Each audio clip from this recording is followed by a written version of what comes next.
श्रील प्रभुपाद की जय, गुरु गौरांग की जय। कल के सत्र में हमने श्रवण किया था किस प्रकार से रूप गोस्वामी को वृंदा देवी के विग्रह प्राप्त हुए और उन्होंने उन वृंदा देवी के विग्रह को काम्य वन में एक मंदिर में स्थापित किया। इसके साथ ही साथ चक्रवेड़ से श्रीमती राधा रानी के विग्रह को लाकर वृंदावन में गोविंद देव जी के वाम भाग में स्थापित किया। इस प्रकार से रूप गोस्वामी चैतन्य महाप्रभु की इच्छाओं को पूर्ण कर रहे थे। श्रीमती राधा रानी की स्थापना गोविंद देव जी के साथ में करके वृंदावन वासियों को उन्होंने बहुत आनंद प्रदान किया।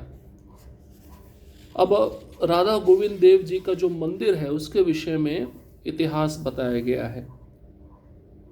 ये मंदिर कब बना, किस सन में बना, इसको किसने बनवाया और दीर्घ काल तक इस मंदिर की इतनी शोभा थी, इतना वैभव था कि दूर दूर से लोग इस मंदिर को देखने के लिए आते थे। इस मंदिर में श्री राधा गोविंद देव जी के दर्शन के लिए आते थे। अब उस मंदिर के विषय में हम इतिहास श्रवण करेंगे। भगवान श्री कृष्ण के पुत्र श्री प्रद्युम्न के पुत्र श्री अनिरुद्ध थे, जिनके पुत्र हुए श्री वज्रनाभ। महाराज युधिष्ठिर ने वज्रनाभ जी को द्वारका से बुलवाकर ब्रज का राजा बनाया था। श्री वज्रनाभ ने ब्रज में भगवान श्री कृष्ण के कई मंदिरों एवं विग्रहों की स्थापना की, जिनमें से प्रमुख हैं श्री गोविंद देव जी, श्री गोपीनाथ जी, श्री मदन मोहन जी। ये सभी वर्तमान में जयपुर एवं आसपास के क्षेत्रों में विराजित एवं सेवित है। श्री वज्रनाभ ने भगवान श्री कृष्ण के कभी साक्षात दर्शन नहीं किए थे, अतः वे चाहते थे कि कभी वे उनके दर्शन कर पाएं। इसके लिए उन्होंने अपनी दादी श्री प्रद्युम्न की पत्नी, जिन्होंने श्री कृष्ण के साक्षात दर्शन किए थे, की सहायता से भगवान श्री कृष्ण का यथारूप विग्रह बनवाना चाहा। जब सर्वप्रथम विग्रह बनकर तैयार हुआ तो वह बोली कि ये चरण से कटी तक बिल्कुल श्री कृष्ण जैसे हैं। इसके बाद पुनः एक और विग्रह तैयार किया गया, जिसे देखकर वह बोली कि ये कटी से ग्रीवा तक बिल्कुल श्री कृष्ण जैसे हैं। तत्पश्चात तीसरा विग्रह बनवाया गया। इस विग्रह को देखकर वह लज्जा गई और बोली कि इनका मुख कमल साक्षात श्री कृष्ण के जैसा है। आगे उन्होंने कहा कि इस विग्रह का मुखमंडल, ग्रीवा, कटी और चरण की त्रिभंगी छवि साक्षात श्री कृष्ण की छवि प्रस्तुत करने वाली है। तो भगवान श्री कृष्ण के पुत्र हुए प्रद्युम्न, प्रद्युम्न के पुत्र हुए अनिरुद्ध और अनिरुद्ध के पुत्र हुए श्री वज्रनाभ। भगवान श्री कृष्ण जब द्वारका छोड़ दिए और सारे यदुवंशी भी भगवान श्री कृष्ण के साथ उनकी नित्य लीला में प्रवेश कर गए, तब महाराज युधिष्ठिर ने वज्रनाभ जी को द्वारका से हस्तिनापुर बुलवाकर वृंदावन का राजा बना दिया, ब्रज का राजा बना दिया। वज्रनाभ जी ने वृंदावन में भगवान श्री कृष्ण के कई मंदिरों एवं विग्रहों की स्थापना की, जिनमें से 3 मंदिर प्रमुख हैं। श्री गोविंद देव जी, श्री गोपीनाथ जी और श्री मदन मोहन जी। ये सभी विग्रह वर्तमान स्थिति में जयपुर में है, जयपुर के आसपास के गांव या क्षेत्रों में है, जहां पर उनकी अभी भी सेवा चल रही है। अब वज्रनाभ जी ने भगवान श्री कृष्ण को कभी देखा नहीं था और वह चाहते थे कि वह उनका दर्शन कर पाएं। अब दर्शन कैसे होगा, तो जिन्होंने देखा होगा वही तो बता पाएंगे ना भगवान कैसे दिखते थे। तो वज्रनाभ जी की दादी, जो श्री प्रद्युम्न की पत्नी थी, उनकी मदद से वज्रनाभ जी ने भगवान श्री कृष्ण के विग्रह बनवाए। अब यथारूप विग्रह बनवाना चाहते थे भगवान श्री कृष्ण का अपनी दादी की सहायता से। जब पहला विग्रह बनकर तैयार हुआ तो प्रद्युम्न की पत्नी जो वज्रनाभ जी की दादी थी, उन्होंने कहा चरण कमलों से पेट तक, कटी तक ये विग्रह बिल्कुल भगवान श्री कृष्ण जैसा है। इसके बाद पुनः एक और विग्रह तैयार किया गया, बनवाया गया, जिसे देखकर प्रद्युम्न की दादी, क्षमा करिए, वज्रनाभ जी की दादी जो प्रद्युम्न की पत्नी हैं, वह कहती है पेट से लेकर ग्रीवा तक, मतलब गर्दन तक, ये बिल्कुल श्री कृष्ण जैसे दिखते हैं। और जब तीसरा विग्रह बनवाया गया, उसको देखकर वज्रनाभ जी की दादी जो प्रद्युम्न की पत्नी हैं, वह शर्मा गई, लज्जा गई और बोली कि इनका मुख कमल साक्षात श्री कृष्ण जैसा है। अब उन्होंने कहा इस विग्रह का मुखमंडल, गर्दन, पेट और चरण कमल त्रिभंगी छवि साक्षात श्री कृष्ण की छवि को प्रस्तुत करती है। इस प्रकार जिस विग्रह के चरण कमल से कटी भाग श्री कृष्ण जैसा था, उनका नाम पड़ा श्री मदन मोहन। जिस विग्रह का कटी से गर्दन तक का भाग श्री कृष्ण जैसा दिखता था, उसका नाम पड़ा श्री गोपीनाथ जी। और जिस विग्रह का मुख कमल श्री कृष्ण जैसा था, उसका नाम पड़ा श्री गोविंद देव। तीन विग्रह, तीनों श्री कृष्ण जैसे दिखते हैं। एक विग्रह चरण कमल से कटी भाग तक श्री कृष्ण जैसा दिखता है, दूसरा विग्रह कटी भाग से ग्रीवा तक श्री कृष्ण जैसा दिखता है, और तीसरा जिसका मुख ही साक्षात श्री कृष्ण जैसा है। तो इन तीनों की श्री वज्रनाभ जी ने भव्यता के साथ वृंदावन में स्थापना करवाई, मंदिर बनवाया, स्थापना करवाई। गौड़ीय वैष्णव इन तीनों विग्रहों का एक ही दिन में दर्शन करने का बड़ा महात्म्य मानते हैं। अभी तो ये विग्रह जयपुर में है, राधा मदन मोहन जी करौली में है, राधा गोविंद देव और गोपीनाथ जी जयपुर में हैं। तो भक्त सुबह जल्दी उठकर वृंदावन से निकल जाते हैं, एक ही दिन में तीनों का दर्शन करके वापस भी आ जाते हैं, क्योंकि इन तीनों का दर्शन एक ही दिन में करना, इसका बड़ा महत्व है, बड़ा महात्म्य है। इन तीनों विग्रहों की सेवा पूजा अति भव्यता पूर्वक वृंदावन में चलती रही। कालांतर में भारत पर विदेशी ताकतों के आक्रमण के कारण ये विग्रह भूमिगत कर दिए गए, जिनका श्री चैतन्य महाप्रभु के आदेश पर वृंदावन के गोस्वामियों द्वारा अन्वेषण किया गया। इनमें से श्री सनातन गोस्वामी एवं श्री रूप गोस्वामी प्रमुख थे। अब बड़े प्रेम से सेवा चल रही थी तीनों विग्रह की, बड़ा वैभव था, बड़ा ऐश्वर्य था। लेकिन कालांतर में भारत पर विदेशी ताकतों का कब्जा हो गया, आक्रमण हो गया, जिसके कारण जो पुजारी थे, इन विग्रहों की सेवा करते थे, इन्होंने इन विग्रहों को भूमिगत कर दिया। कई ये आक्रांताएं आकर इस विग्रह को नुकसान ना पहुंचाएं, इस विग्रह को तोड़ ना दें, इसके कारण उस विग्रह को भूमि में दफना दिया गया, गाड़ दिया गया और पुजारी वहां से भाग गए।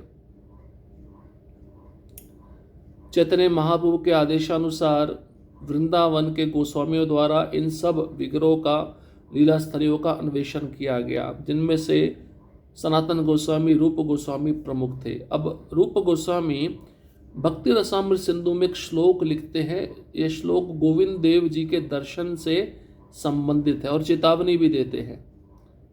क्या चेतावनी देते हैं? जो भी इस गोविंद देव जी का दर्शन करेगा, जो त्रिभंग ललित है, तो वह संसार को भूल जाएगा, अपने रिश्ते नातों के प्रति प्रेम, बच्चों के प्रति प्रेम, पत्नी के प्रति प्रेम, ये सबको भूल जाएगा। इसलिए जिसको इस संसार में अपने भौतिक संबंध बनाए रखने हैं, वह गोविंद देव जी के विग्रह को कभी भी ना देखें। बहुत सुंदर श्लोक है, भक्ति रसामृत सिंधु से है। श्लोक इस प्रकार से है। स्मेराम भंगित्रय परिचिता साची विस्तीर्ण दृष्टिम वशिन्यस्ताधर किशलया मुज्जलाम चंद्रकेणा गोविंदाख्याम हरितनोमिता केशी तीर्थोपकंठे माँ पृक्षिष्ठास्तव यदि सखे बंधु संगे अस्ति रंगः।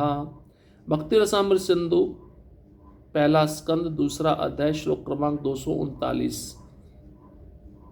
तो ये जो श्लोक है रूप गोस्वामी ने भक्ति रसामृत सिंधु में लिखा है, गोविंद देव जी के दर्शन से संबंधित और इसमें चेतावनी दी गई है। क्या चेतावनी है सुनिए।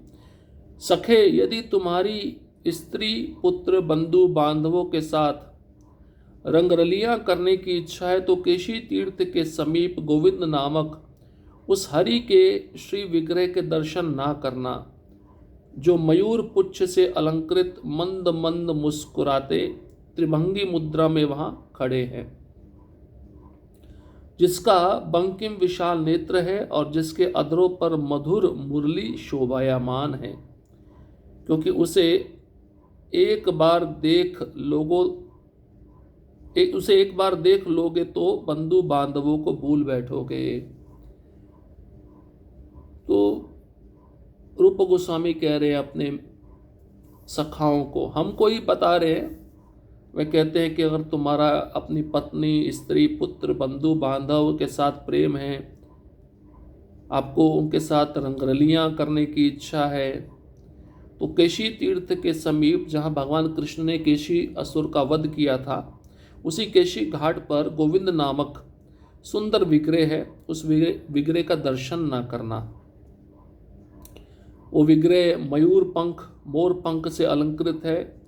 भगवान मंद मंद मुस्कुरा रहे हैं, त्रिभंगी मुद्रा में खड़े हैं, बंकिम विशाल नेत्र हैं, जिनके अधरों पर मुरली विराजमान है, शोभायमान है। उनको एक बार भी देख लोगे तो तुम्हारा जो प्रेम है संसार के प्रति, चाहे पत्नी के प्रति हो, पुत्र के प्रति हो, बंधु बांधवों के प्रति हो, वह सब खत्म हो जाएगा। गोविंद देव के दर्शन के इस परिणाम का अनेकों ने अनुभव किया है और आज भी कर रहे हैं।